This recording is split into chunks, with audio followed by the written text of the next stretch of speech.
Alerto na ang gobyerno sa inaasahang pagtaas ng kaso ng leptospirosis sa bansa. Dahil na rin sa kabi-kabilang ulat ng pagbaha.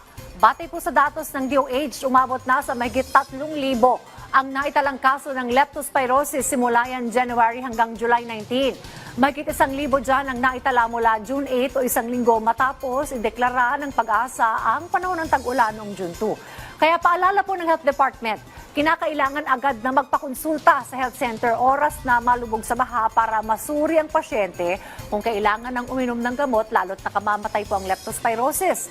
Libre binibigay sa mga health center ang gamot po laban sa leptospirosis habang ang may malalang kaso naman ay ina-admit sa ospital para mapigilan po ang complications.